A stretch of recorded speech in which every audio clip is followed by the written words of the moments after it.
नमस्कार। सुनिए जरा, मैं आपका स्वागत है। मेरा नाम है रोहित दुबे और आज मैं आपको सुनाने जा रहा हूँ कांता भारती द्वारा लिखी रेत की मछली का 7वां अध्याय। कोई और समय होता तो लौटने पर अपनी फूल बगिया की जो हालत थी उसे देखकर मैं रो पड़ती। कितने ही अच्छे अच्छे पौधे मुरझा गए थे, पत्तियों पर धूल जमी हुई थी और ना जाने कितनी तरह की फालतू झाड़ियां बेतरतीबी से उग आई थीं। सच कहूं तो मेरे मन की स्थिति भी लगभग ऐसी ही थी। फूल बगिया को देखकर मुझे लगा कि वह आईने में मेरा अपना रूप है। फूल बगिया में अगर सबसे सुखी कोई था तो वह थी निरंतर बढ़ती जाती वही कांटेदार जंगली लतर। लतर को देखकर मेरे आहत मन की यातना और गहरी हो आई। वह लतर जैसे मेरी नियति पर व्यंग कर रही हो। वह इतनी अधिक फैल गई थी कि कई पौधों को उसने ढक लिया था। सारी वाटिका धूल भरी, उदास, उजड़ी उजड़ी और अस्त व्यस्त सी लग रही थी। घर की हालत भी उससे अच्छी नहीं थी। मन जाने कैसा हो रहा था कि बिना किसी और ध्यान दिए यात्रा की थकावट की उपेक्षा करके मैं घर को संवारने में जुट गई। 4-5 घंटों के अनवरत परिश्रम के बाद घर की हालत कुछ सुधर आई। इस बीच मैं नहीं जानती शोभन कहाँ व्यस्त रहे थे। हो सकता है उन्हें अब तक मेरी याद ही ना आई हो। सहसा मेरे निकट आकर अतिशय भावुकता दिखाते हुए बोले, अरे, तुम अभी तक काम में जुटी हो? इतनी दूर के सफर से थक कर आई हो, तुम्हें तो आराम करना चाहिए था। छोड़ो ये सब, चलो। यकायक इतनी उदारता दिखाई जाने पर अविश्वास की कोई गुंजाइश नहीं थी। मैंने जल्दी जल्दी नहाकर कपड़े बदले। शोभन इस सब का इंतजार ही कर रहे थे। बोले, आओ मेरे साथ, ऊपर बैठेंगे। नीले कमरे में मैं अभी बैठी थी कि शोभन ने बड़े प्यार से एक हाथ मेरे कंधे पर रखते हुए कहा, लो कुंतल, तुम एक पत्र दिखाऊं? यह कोरा पत्र ही नहीं है, यह एक लंबी कविता है। था वो पत्र ही, मीनल के नाम लिखा हुआ, शोभन का भावातुर पत्र। सचमुच ही वह पत्र नहीं, कविता थी जिसमें संवेदनाओं की गर्माहट थी, लेकिन वह गर्माहट जिससे मेरी शिराओं में जलता हुआ सा कुछ दौड़ गया। शोभन कह रहे थे, यह मीनल को लिखा है मैंने, लेकिन मैं इसे छपवाऊंगा। कभी कभी लगता है कुंतल, जैसे भावनाओं का एक समूचा हिमालय है जिसे मैं एक छोटी सी गाड़ी में, या यूं कहूं कि ठेले पर ढोने की कोशिश कर रहा हूं। सहसा वह उछल पड़े, सुनो कुंतल, मेरी अगली किताब का यह नाम कैसा रहेगा? संवेदनाओं का हिमालय। उसमें मैं वो लेख भी छपवाऊंगा जिसमें मेरी भोली और बड़े मन वाली कुंतलिया है। मैं बोली कुछ नहीं। सच्चाई की परतें अब मुझसे उतनी छुपी हुई नहीं थीं। शोभन भले ही लिख रहे होंगे किताब, लेकिन एक और किताब बड़े अदृश्य तरीके से लिखी जा रही थी। नियति की, मेरी अपनी नियति की किताब। जैसे फूल बगिया में वह जंगली लतर अनायास उठ रही थी और फूल रही थी, उसी तरह मेरी नियति की ये किताब बड़े चुपचाप लेकिन बहुत ही स्थिर गति से लिखी जा रही थी। हो सकता है मेरे मन की बात शोभन ने पहचान ली हो, लेकिन फिर भी उस समय उन्होंने जाहिर कुछ नहीं होने दिया। बड़े प्रेम से मुझसे बोले, 2-4 शब्द तुम भी लिख दो कुंतल, मीनल को बड़ा अच्छा लगेगा, बल्कि वो बहुत प्रसन्न होगी। उन्होंने कई बार आग्रह किया कि मैं पत्र लिख दूं। हार कर मैंने कहा, लिख दूंगी।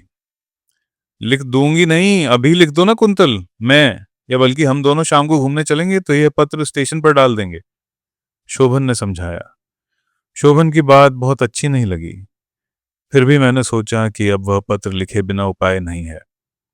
पत्र तक शब्द कैसे उतरे मैं नहीं जानती। जैसे तैसे करके वह पूरा हुआ। मुझे ऐसा लग रहा था कि जैसे शोभन मुझसे ही फूल बगिया की वह जंगली लतर सींचने को कह रहे हैं और मेरे हाथ यांत्रिक गति से उसे संवार रहे हों, सींच रहे हों और पाल रहे हों। कहीं कोई अपने दर्द को पालता है? अगर हाँ, तो उसका उदाहरण मैं हूं। मैं, कुंतल। स्वास्थ्य अच्छा नहीं था। पेट में शोभन की संतान और आत्मा में शोभन का प्रत्याख्यान किए हुए मैं अपने स्वास्थ्य से जूझ रही थी। स्वास्थ्य गिरता जा रहा था। मतली आती तो लगता जैसे सारा शरीर किसी ने निचोड़ लिया है। दर्द का हिमालय ढोने का यह क्रम अटूट हो गया था। दिन में शोभन पत्र लिखते, उसके बचे हुए हिस्से पर मेरे हस्ताक्षर हो जाते, और शाम को शोभन कहते, चलो कुंतल, थोड़ा टहल लें, टहलने से तुम्हारा स्वास्थ्य अच्छा रहेगा। वो टहलना भी अजीब था। रोज चले हुए रास्ते पर ही बार बार चलना होता था, और वह रास्ता फूल बगिया से शुरू होकर रेलवे स्टेशन पर लगे हुए एक लेटर बॉक्स तक जाता था, और वहां से वह रास्ता ज्यों का त्यों वापस आ जाता था। पत्र लिखना और उसे स्टेशन के लेटर बॉक्स में डालना, और पत्र के उत्तर का इंतजार, और फिर पत्र, फिर पत्र। फूल बगिया की जंगली लतर का दूसरा नाम हो सकता है पत्रों का एक सिलसिला, या एक और नाम, ढोया जाने वाला दर्द का हिमालय। ओह, मेरे सिर से टकरा क्यों नहीं जाता वह हिमालय? मेरे चारों ओर फाड़े गए खाली लिफाफे, लिख लिख कर भरे गए पन्ने और काट काट कर लिखे गए अक्षर इस तरह मंडराते हैं जैसे किसी मरते हुए बेबस पशु पर जंगली पक्षी मंडरा रहे हों। हर आने जाने वाले पत्र पर लगातार लगती हुई डाक खाने की मोहर जैसे लगातार मेरे माथे के अंदर बजती है। ठक ठक ठक ठक। डॉक्टर ने जांच की और बताया कि मुझे एनीमिया है और बहुत ज्यादा कमजोरी है। रक्तचाप बहुत कम है। वहां से लौटी और फूल बगिया से होकर गुजर रही थी तो मेरी दृष्टि उसी जंगली लतर पर पड़ी। जाने कैसे मुझे लगा वह कोई प्राणी है जिसका रक्तचाप बिल्कुल ठीक है और स्वास्थ्य बहुत अच्छा है, और वह बड़े व्यंग से मुझे देखकर मुस्कुरा रही है। मुझे अपने पैरों में कंपन महसूस हुई, माथे पर पसीना झलक आया, और इतनी अधिक कमजोरी महसूस हुई कि लगा दरवाजे के अंदर जाते जाते मैं गिर जाऊंगी। किसी तरह मैंने शोभन से कहा। वे सहारा देकर अंदर ले गए। मुझे पलंग तक ले जाकर बोले, अच्छा कुंतल, मुझे तो यूनिवर्सिटी जाने को देर हो रही है, मैं लौटते में दवा लेता आऊंगा। और हाँ देखो, शायद मीनल का कोई पत्र या तार आ जाए, वो आए तो सावधानी से रख लेना। यह कहकर वह व्यस्त से ऊपर चले गए। शोभन चले गए। वे वैसे भी वहां थे। यह अनुभव करने में मुझे कठिनाई ही हो रही थी। मन स्वस्थ नहीं था, इसलिए ज्यादा कुछ सोचने की इच्छा नहीं हुई। उनकी वे पंक्तियां एक बार चेतना पर तैर गईं। रक्त कमल के बिना क्या होगा, उसे मुरझाने से बचाने के लिए मैं अपना सर्वस्व लगा दूंगा। किसका सर्वस्व? शोभन का या कुंतल का? शाम को फिर वही आग्रह। उन्होंने बड़ी लगन से 2 पृष्ठों का पत्र मीनल के लिए लिख डाला था। सारे दिन की घुटन क्षण भर में मेरे ऊपर घेर आई। सुबह मेरा स्वास्थ्य इतना खराब था, लेकिन कितने सहज ढंग से शोभन ने कह दिया था कि उन्हें यूनिवर्सिटी जाना है। यही नहीं, ऐसे समय में भी उन्हें यह नहीं भूला कि मीनल का पत्र आ सकता है, जिसे सहेज कर रखना होगा। मुझे ऐसा अनुभव हुआ जैसे मैं फूल बगिया की एक ऐसी पौध हूं जिसे शोभन ने एक किनारे कर दिया है, और फूल बगिया में कांटेदार जंगली लतर फैला दी है। यहाँ तक कि यूनिवर्सिटी से लौटने के बाद भी उन्होंने स्वास्थ्य के बारे में कुछ पूछने के बजाय मीनल के पत्र के बारे में ही जिज्ञासा की थी।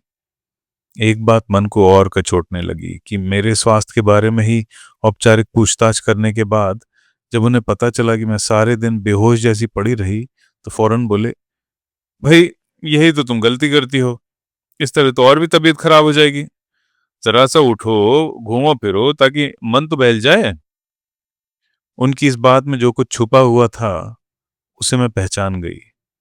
दरअसल वे स्टेशन तक जाना चाहते थे, ताजा पत्र मीनल को डालने के लिए, लेकिन अकेले जाने का साहस नहीं हो रहा था। घुटन इतनी ज्यादा हो रही थी कि लग रहा था जैसे सिर फट जाएगा। किसी तरह अपने आप पर जोर डालकर मैं उठी। ऐसा लग रहा था कि पांव स्थिर नहीं होंगे, लेकिन फिर भी मैंने अपने आप को साध लिया। एक यातना अगर दूर नहीं हो सकती तो दूसरी यातना से बचने का उपाय करना भी बेकार है, मैंने सोचा। घर से अभी थोड़ी दूर ही आए थे कि शोभन ने कहा, पहले स्टेशन चलते हैं, वहां पत्र डाल दें, फिर घूमेंगे। इस बात से असहमति जाहिर करने की इच्छा मेरे मन में पैदा होती भी तो मैं उसे दबा देती। हाँ, स्टेशन पर खत डालने के बाद मैंने कहा कि अब सीधे घर ही लौट जाना चाहिए। शोभन ने किंचित आश्चर्य से मेरी ओर देखा और अनमने से होकर बोले, क्यों? मैंने उस क्यों का उत्तर नहीं दिया, केवल घर की ओर लौट चली। उत्तर हो भी क्या सकता था। एक बार सोचा कि सब कह दूं, लेकिन और साहस नहीं हुआ। आज सोचती हूं कि मेरी वह भीरुता ही मेरा दुर्भाग्य है। अगर उस दिन सत्य कह देने का साहस बटोर लिया होता तो हो सकता है कि वहां से जिस दिशा में मुझे बहना पड़ा वह दिशा थोड़ी सी बदल ही जाती। लौटते लौटते मैंने यह भी महसूस किया कि शोभन जैसे वहां नहीं है, होकर भी कहीं और है। वहां होने की अब उन्हें चिंता भी नहीं रह गई थी। मन बहुत दुखी हो आया। शाम का अंधेरा घिर आया था, लेकिन मन के अंदर उससे भी ज्यादा अंधेरा था। घर पहुंची, किसी तरह हाथ बढ़ाकर फूल बगिया का छोटा सा फाटक खोला। मैं किसी तरह जल्दी से जल्दी कमरे में पहुंच जाना चाहती थी। मकान के दरवाजे तक पहुंचते पहुंचते बुरी तरह पैर लड़खड़ा गए। दरवाजे की चौखट थामकर अपने को किसी तरह साधा। आंखों के आगे अंधेरा छा रहा था कि कातर होकर मैंने शोभन की ओर देखा, सहारे के लिए, आश्वासन के लिए। शोभन सचमुच वहां नहीं थे। दरवाजे से थोड़ा दूर दीवार पर लटके हुए जापानी शिल्प के छोटे से लेटर बॉक्स के पास खड़े हुए जल्दी जल्दी कोई लिफाफा फाड़ रहे थे। आंखों के आगे उतरा हुआ अंधेरा और अधिक न हो जाए, इसलिए मैंने उधर से आंखें हटा लीं और मन को पक्का करके अंदर आ गई। बहुत देर बाद शोभन के जूतों की आवाज सुनाई दी। हो सकता है बहुत देर ना भी हुई हो और मन की यातना के कारण ही उतना समय कई गुना भारी हो गया हो। आते आते शोभन ने आवाज दी, कुंतल, कहाँ हो कुंतल? अरे, तुम यहाँ हो। देखो ना, वही हुआ। मैं तुमसे कह रहा था कि तुम भी मीनल को 4 पंक्तियां लिख दिया करो। पिछले खत में तुमने नहीं लिखा था, मीनल ने बहुत शिकायत की। लो, पढ़ लो ये खत। बस अब और नहीं सहा जा सकता। मेरे सारे शरीर में जैसे उत्तेजना की सुइयां सी चुभने लगीं। आवेश से मैं कांप उठी। मैंने कराह कर कहा, अब नहीं होगा शोभन, अब और ज्यादा नहीं हो सकता। मैं नहीं लिख सकती खत, आगे भी नहीं लिखूंगी। अब ठीक ठीक याद नहीं कि आवेश के ज्वार में मैंने और क्या कहा था। शोभन ने क्या उत्तर दिया था यह भी मुझे याद नहीं। हाँ, इतना मुझे याद है कि मेरे देखते देखते वे उठे थे और छोटी सी मेज पर रखे हुए पीतल के गुलदस्ते को उठाकर पूरे बल से अपने सिर पर पटक लिया था। मैं एकदम सन्न रह गई। देखते देखते शोभन की कनपटी से होकर सुर्ख रक्त की एक धार कुर्ते पर आ गिरी। रक्त देखकर अनायास मेरे कंठ से एक चीख निकल गई। एक झटके से मैं उठी, लेकिन आंखों के आगे एकदम अंधेरा छा गया और चेतना टूट गई। थोड़ी देर के बाद जब मुझे होश आया तो मैंने देखा कि शोभन की माँ मेरा सिर अपनी गोद में लिए बैठी थीं और शोभन कह रहे थे कि वे ऊपर से कुछ उतार रहे थे कि अचानक उनके ऊपर फूलदान गिर गया और चोट आ गई। इससे आगे अधिक कोई बात नहीं हुई। माँ के कहने पर वे पड़ोस के डॉक्टर से पट्टी बंधवाए, बोले कुछ नहीं। मेरे मन की जलन शांत हो गई थी, लेकिन कुछ भी बोलने की इच्छा नहीं हो रही थी। रात को मुझे बहुत तेज बुखार चढ़ाया। मन की जलन तन पर उतर आई। शोभन उतने अधिक असंपृक्त नहीं रह सके। चिंता व्यक्त करते हुए बोले, मैं डॉक्टर को बुलाकर लाता हूं। लेकिन मैंने उन्हें मना कर दिया।